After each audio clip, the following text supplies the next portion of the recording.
बिस्मिल्लाहिर्रहमानिर्रहीम। अस्सलामु अलैकुम। मेजर जनरल क्रिस्टोफर डोनाहू न्यूयॉर्क से ताल्लुक़ रखते हैं। 1992 में फौज में कमीशन लिया, जनूबी कोरिया से मिलिट्री कैरियर शुरू किया और फिर पीछे मुड़कर ना देखा। ये chairman joint chief of staff के स्पेशल असिस्टेंट भी रहे और सपोर्ट ऑपरेशंस में 17 मरतबा अफगानिस्तान, इराक, शाम, शुमाली अफ्रीका और मशरकी यूरोप भी गए। इनकी ताज़ा तरीन पोस्टिंग अफगानिस्तान में थी। ये 30 अगस्त 2021 को की रात अफगानिस्तान से निकलने वाले आखिरी फौजी थे और ये इस एजाज के साथ अब तारीख में हमेशा याद रखे जाएंगे। मेजर जनरल क्रिस डोनाहू का एजाज सिर्फ यहाँ तक महदूद नहीं बल्कि ये दुनिया के तमाम पिसे हुए मुल्कों और तबकों के नाम एक पैगाम भी है। क्रिस डोनाहू ने जूं ही अमरीकी जहाज C-17 की सीढ़ी पर कदम रखा और इनका अफगानिस्तान सरजमीन से ताल्लुक खत्म हुआ, इसके साथ ही ये पैगाम पूरी दुनिया में नशर हो गया। ये जमीन सिर्फ और सिर्फ अल्लाह की है और अल्लाह जब चाहता है ये हाथियों को भी कंकरियों से भूस भरे गधे बना देता है। ये अमेरिका को भी अपने कदम बोरिया नशीनों के मुल्क से समेटने पर मजबूर कर देता है। मैंने 2010 में पाकिस्तान में तालिबान के आखिरी सफीर मुल्ला अब्दुल-सलाम ज़ईफ की किताब अज़दहा के मुंह में 4 साल पढ़ी थी। मुल्ला अब्दुल-सलाम 2002 से 2006 तक 4 साल अमेरिका की कैद में रहे थे। ये 2006 में गवांतानामो से रिहा हुए,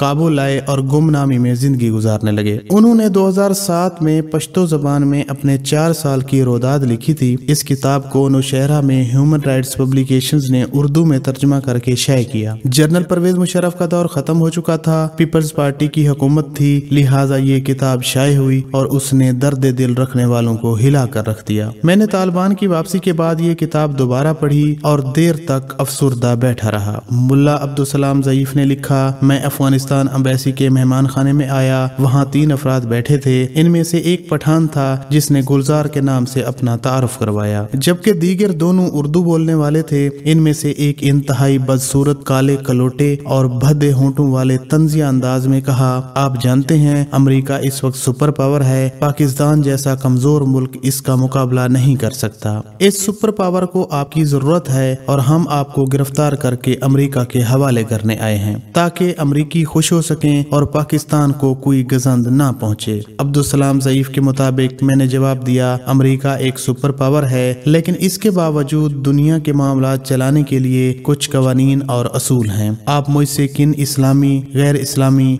और बैनुल अक़वामी असूलों के तहत ये सलूक कर रहे हैं? आप मुझे ज्यादा से ज्यादा मुल्क छोड़ने का हुक्म दे सकते हैं। मुल्ला ज़ईफ के मुताबिक इस शख्स ने तौहीन अमेज लहजे में कहा, हमारी नजर में इस वक्त इस्लाम की कोई अहमियत है और न किसी कानून और अखलाकी कदर की। सिर्फ पाकिस्तान के मफादात अहमियत के हामिल हैं और बस। मुल्ला ज़ईफ के मुताबिक मुझे इस्लामाबाद से गिरफ्तार करके पेशावर लाया गया और फिर मुंह पर पट्टी बांधकर अमरीकियों के हवाले कर दिया गया और अमरीकियों ने मुझ पर लातों, घूंसों, थप्पड़ों और मुक्कों की बारिश कर दी। मुझे जमीन पर पटक दिया गया और चाकू से मेरा लिबास फाड़कर मुझे बिल्कुल नंगा कर दिया गया। इस दौरान मेरी आंखों की पट्टी सिरक गई तो मैंने देखा पाकिस्तानी एहलकार फौजी अंदाज में सफ बस्ता खड़े थे। इनमें गालबन कोई जर्नैल भी था। दूसरी तरफ चंद अमरीकी फौजी मुनज़्ज़म अंदाज से खड़े थे जबकि बाकी अमरीकी मेरे साथ वहशियाना और जालमाना सलूक कर रहे थे। मुल्ला ज़ईफ ने लिखा, पाकिस्तान मुझे अमरीकियों के हवाले करने पर मजबूर था, मैं मान लेता हूँ, लेकिन ये कम अज कम अमरीकी एहलकारों से ये तो कह सकता था आप एक बेबस कैदी से हमारी आंखों के सामने इस किस्म का गैर इंसानी सलूक ना करें। अमरीकियों के इस तौहीन अमेज सलूक पर पाकिस्तानी एहलकारों का यूं खामोश रहना ये वो संगीन जुर्म है जिसे कोई गैरतमंद और बाज़मीर इंसान मुआफ कर सकता है और ना भूल सकता है। ये जख्म जिंदगी भर मुंदमिल नहीं हो सकते। मुल्ला अब्दुल-सलाम ज़ईफ को पेशावर से समंदर में खड़े अमरीकी बहरी जहाज में ले जाया गया। वहाँ इसे रोज शदीद तशद्दुद का निशाना बनाया जाता था। 3 बाई 6 फुट के कब्रनुमा कमरे में बंद कर दिया जाता था। हाथ पांव बांध कर गठड़ी सा बनाकर फेंक दिया जाता था। पानी और खाना ना होने के बराबर दिया जाता था। इन्हें वहाँ से गठड़ी की तरह बांध कर बगराम लाया गया। वहाँ इन्हें शदीद शदीद सर्दी में नंगा लिटा दिया जाता था। इनके साथ दूसरे कैदी भी थे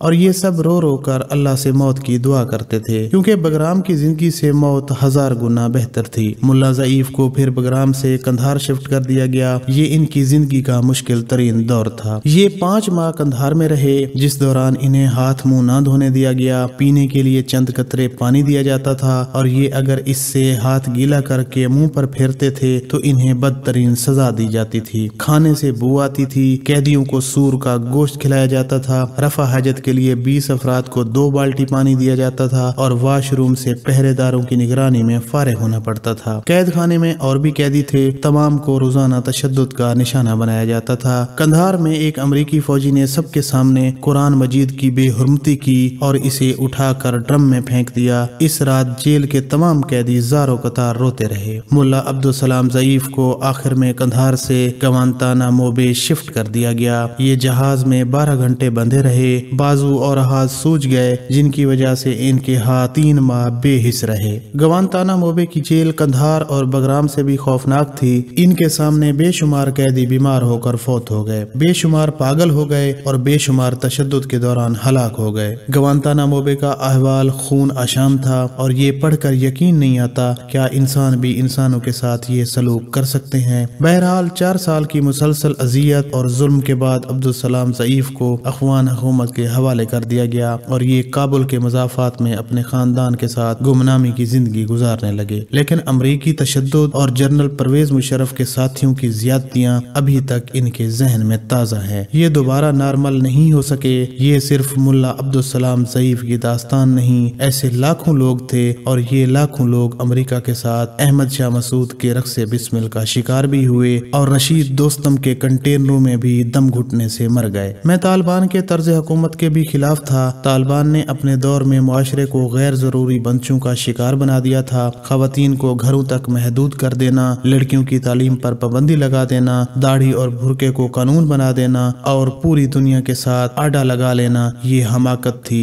लेकिन अमेरिका और इसके इत्तेहादियों ने तालिबान के साथ जो किया, हम इसे भी किसी तरह मुहज़्ज़ब करार नहीं दे सकते। ये भी बेइंतहा जुल्म था और ये जुल्म अब तारीख का हिस्सा भी बन चुका है। यहाँ तक कि अमेरिका को $2 ट्रिलियन के अखराजात, 20 साल के कब्जे और 2500 फौजियों की लाशों के साथ बलाखिर 30 अगस्त को अफगानिस्तान से वापस लौटना पड़ गया, जिसके बाद अल्लामा इकबाल की पेशीनगोई सच साबित हो गई। अफगान बाकी, कोहसार बाकी, अल हुक्मुल्लाह अल मुल्कुल्लाह। अफगानों ने तीसरी सुपर पावर को शिकस्त देकर साबित कर दिया, कौम अगर डट जाए तो फिर जारे बरतानिया हो, रूस हो या फिर अमेरिका हो, वो बलाखिर वापस जाने पर मजबूर हो जाता है। बरतानिया के पुराने फौजी कहते थे अफगानिस्तान पर कब्जा इंतहाई आसान है, कोई भी आए और अफगानिस्तान पर काबिज हो जाए, लेकिन क्या वो अफगानों को जेर कर सकता है? ये नामुमकिन है। इसे बलाखिर कभी न कभी अफगानिस्तान को इसके हाल पर छोड़कर वापस जाना होगा। अफगानिस्तान में 1839 में बरतानिया आया। पहली अफगान एंग्लो वार हुई। बरतानिया 3 साल अफगानिस्तान पर काबिज रहा, लेकिन फिर इसके 16,000 फौजी अफगानिस्तान के पहाड़ों में ज़िबा हो गए। अफगानों ने सिर्फ डॉक्टर विलियम ब्रैडन को छोड़ा ताकि वो बाकी जिंदगी दुनिया को अफगानों के बारे में बताता रहे और डॉक्टर विलियम ब्रैडन मरने तक ये फरीजा सर इंजाम देता रहा। सोवियत यूनियन भी 1979 में आया, 10 साल रहा, लेकिन आखिर में खुद टुकड़े टुकड़े हो गया और तीसरी ताकत अमेरिका था।